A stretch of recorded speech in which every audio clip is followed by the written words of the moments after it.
Do you know about something called a Mandela tax?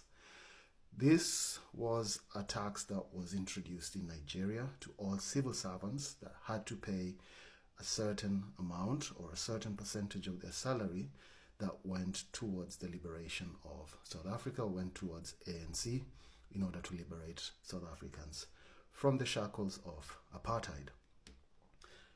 Do you know also that Nigeria was a very, very big financier of the ANC towards the struggle of apartheid, and some of the finances came from this Mandela tax? Then also, did you know that Nigeria also forced a lot of countries to collectively organize and mobilize in order to support the apartheid cause by basically sanctioning other countries?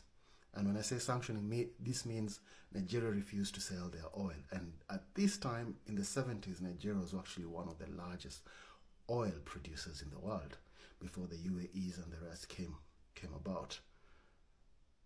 So they placed sanctions. They said, we're not going to sell oil to you until you support this cause. We cannot have this situation going on. So as you march in the streets on your causes and whatever's, just know this is one of those situations where,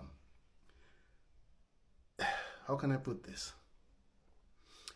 You might not know some things about what it is or how these people ended up in your country. But again, this could actually end up being more detrimental to your cause than it actually is.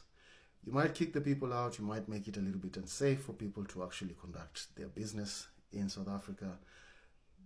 Well, good for you, but at the end of the day, keep in mind, you're also losing a lot of support from people that were behind the South African cause for a very long time. Because at the end of the day, let's not